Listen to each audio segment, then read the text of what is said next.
Ассалаумағалейкум. Желіні ақтарып отырып, бір жас бала мен қарияның керемет әңгімесін оқыдым. Сонымен бөлісейін. Ол былай болды. Ассалаумағалейкум, бауыржан ата. Уағалейкум ассалам балам. Бұл қай бала? Мен қой қанат көршіңіз. Амансыңдар ма? Еш аман ба?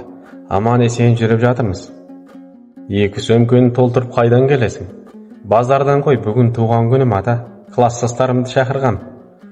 Онда өлімге 1 жыл жақындағаның құтты болсын. Қойыңыз ақсақал, не айтып кеттіңіз? Бұл шындық бала. Адам баласы әрбір секунд өткен сайын өлімге жақындай түседі, осыны ұмытпа. Бұл жайында ойламаппын. Анау не нәрсе, блогымен алыпсың? Кола фанта ғой. Шақырған қонақтарыңды, достарыңды, туыстарыңның өмірін ертерек жалмамақшысың ба? О не дегеніңіз? Қазір осы тәтті сусындарсыз той жиын өтпейді ғой. Не? Қазақтың сусындар құрып қалыпты ма? Неге соларды алмайсың? Әрбір қуаныштың түбі ауру, әрбір аурудың түбі шипа деген. Bir күн ойнап күлгенге мәзсіңдер. Шетелдіктер ешқандай қару жарақсыз химикат боялған азық-түліктермен ақ біздерді іштей шірітіп құртып жатыр. Түк көрмегендей осыдан басқа азықтарың жоқтай ұмтыласыңдар. Жасыңда, кәріңде. Өз-өздеріңнің өмірлеріңді қысқартып жатсыңдар. Қалай сонда ата? Біздің өміріміз жазылып қойған емес пе?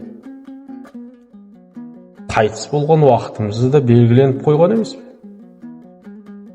Маңдайымыздағын көремізді. Қанатжан, осы ғой біздің түсінбей жүрген мәселеміз. Мысалға алып қарайық. Анау мініп жүрген көлігің немен жүреді? Бензинмен жүреді. Енді сол көлігіңе сәләрке құйсаң не болады? Болмайды ғой, жүрмейді ғой. Көрдің бе? Әрбір жаратылыстың, әрбір заттың өзінің қолданатын асуы болады. Сол көлігіңнің ұзақ уақыт қызмет етуі кімге байланысты? Әрине маған көлік егесіне байланысты. Жарайсың, бәрін тамаша түсініп отырсың. Адам баласы да сондай, өзіңді күтіп, табиғи таза өнімдерді қолданып, салауатты өмір салтын ұстанып жүрсең, өмір жасыңда ұзақ болады. 80-90 жасқа келгеніңде таяқ ұстамай, өз аяғыңмен рахаттанып жүретін боласың. Өміріңнің ұзақ не қысқа болуы өзіңе байланысты. Ал мынандай боялған сусындарды, көрінген тез дайын болатын астарды қолдана берсең, 50-60-ға келмей-ақ қирап қаласыңдар. Жүресіңдер содан кейін аурухана жағалап. Ауру астан деген осы, шырағым. Bir сөзбен айтқанда, ауруды өздерің сатып алып жатырсыңдар. Алла осылай істейтіндеріңді біліп, тағдырыңды жазып қойған. Ал енді сол тағдырыңды өзгертуге өз құқығың барын ұмытпа. Ешкім сендерді қинап ауыздарыңа темекі, арақ, түрлі зиянды заттарды күштеп тығып жатқан жоқ. Өз еріктеріңмен, нәпсі қалауларыңмен жүгенделген ат құсап сүйретіліп барып аласыңдар. Іштен шыққан жау жаман деген осы. Ішіңдегі жау, ол сенің нәпсің. Мықты болсаң, нәпсіңді жеңіп ал, айдауында жүре бермей.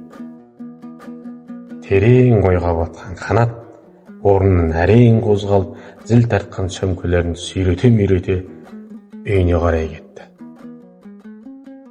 Бұл әңгіменің 1 бөлімі болады. 2 бөлімін тыңдағыларыңыз келсе, пікір қалдыра кетіңіздер.